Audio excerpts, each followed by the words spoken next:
Assalomu alaykum va rahmatullohi va barakatuh. Akalar, yaxshimisizlar? Holatizimizlar bugun mana Xudo xolasa orzudigan inkubatorimizga rosa 11 kun bo'ldi. Bugungi qiladigan ishlarimiz akalar sovutish ishi. Har kuni 2 mahal sovutiladi, ertalab va kechqurun. Akalar, biz sovutishni boshlaguncha bitta laykni bosib, podeshkani qilib kuzatishda davom etinglar. Hozir sovutish jarayonini olib boramiz.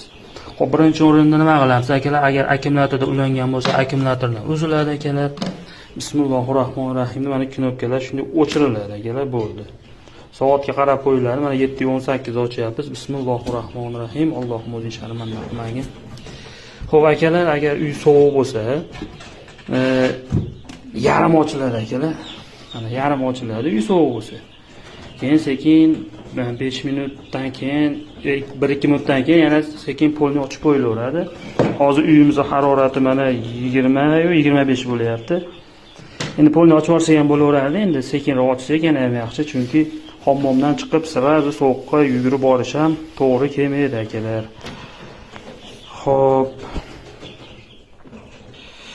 Xo'p akalar, mana 2 minut bo'ldi. Endi sekin qopqog'ini polni ochsak bo'laveradi. Videoni to'xtatib olyapman akalar. Sizlar laykni bosib obuna bo'lish esdan chiqmasin. Shu holatda akalar 7-8 minut sovutiladi. Bir 5 minutlarda bir tuxumda sekin ushlab ko'riladi. Bismillahirrohmanirrohim. Iliq holatda bo'lsa, sekin yana qaytib yopib qo'yilaveradi. Hozir ochganimizga mana Xudo xolasa 3 minut bo'lyapti. Agar uyda harorati 25 dan o'tgan, 25 dan oshiqroq bo'lsa 10 minutcha sovutiladi. Hatta 20 bo'lsa, 25 atrofida bo'lsa, sovuqlik pastda bo'lsa 7-8 minutda Xudo xolasa normalniy soviydi. Xo'p, shu ochganda shu bahonada akalar suvlarga qarab qo'yiladi. Ochlar ko'rinyaptimi, ko'rinmayaptimi bilmayman. Suvlarga qarab qo'yiladi. Suvlar shu katta bilan kichkina ozaygan bo'lsa to'ldirib qo'yilaveradi akalar. Xo'p akalar, mana men suvni quyib oldim. Shu bahonada videoni to'xtatib, mana ekosiga Xudo xolasa bir piyola suv ketdi. Xo'p, ma'lumot uchun aytib ketaman akalar, bu inkubatorimiz 100 talik. Xudo xolasa bu safar 111 ta tuxum qo'yilgan akalar. Mana hammasi 81 ta brama qo'yilgan. Mana o'zimizga yozilgan uyda tuxumlari qanday kattaligini Xudo xolasa bular ham ochib chiqadi. Inshaalloh. Akalar, endi 11-kundan ertalab kechqurun tuxumlar sovutiladi. Xo'p, uyda harorati 20-25 darajada o'rtasida bo'lsa, 7-8 minutda uy soviydi. Agar 25 dan balandroq bo'lsa, akalar 10 minutgacha sovutsa bo'laveradi.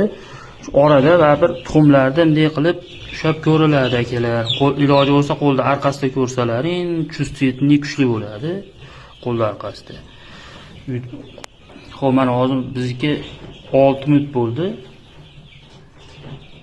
Yaxshi. Uji sekin bekitsak ham bo'laveradi akalar. Akalar, laykni bosinglar, kuzatishda davom etinglar. Xo'p, obuna bo'lish esdan chiqmasin. Xudo xolasa 18-kungacha, 21-kungacha birga biz ochish jarayoni, 18-kuni hamma tuxumlarni tekshirib ko'ramiz. O'zi bugun tekshirsa ham, bugun erta tekshirsa ham bo'ladi. Endi bizga qiziq yo'q. Chunki tuxumni olib o'rniga tuxum qo'ya olmaymiz. Akalar, sog' bo'linglar, salomat bo'linglar. So'ygandan keyin sekin yopib qo'yilaveradi. Uzr, videomiz cho'zilib ketdi. Laykni bosish esdan chiqmasin.